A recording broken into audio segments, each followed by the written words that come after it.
As we talk about trust, right, we should talk about where the apprehensions are coming from, first of all. When we talk about data sharing, the first thing that comes to people's mind is when the data leaves you, it is public, So that's an important apprehension. The cat is out, and that really bothers them.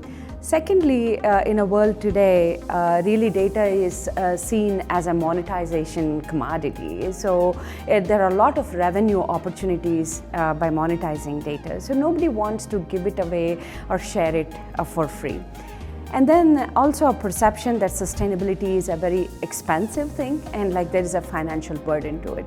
I think these are some of the important concerns people have with respect to sharing data. So how can we really mitigate it, right? So coming to the data sharing itself, I don't think this notion of it's public is even remotely true. The data is shared across the stakeholders who are responsible, who have agreed to some really important terms and conditions as to how they're going to use that. And coming to the technology aspect of it, we can use technology to have fine-grained policies as to who can use the data, how they can use it, for how long can they use it, and so on and so forth. The key success factor for an ecosystem to exist and to be impactful in the end is trust. Building trust within the members of this ecosystem.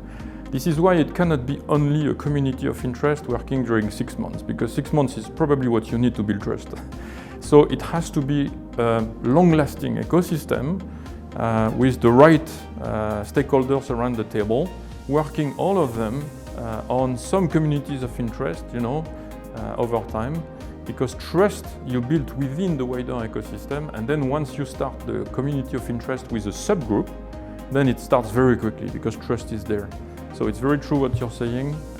Trust is key between the members, and that's what my job is also to foster trust within this ecosystem.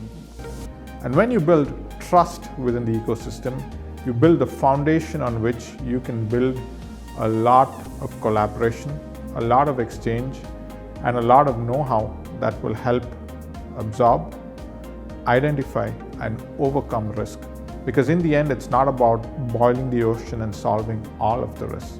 It's about addressing the risks that are the biggest and the most impactful when they happen for a business or for an organization or even for an ecosystem.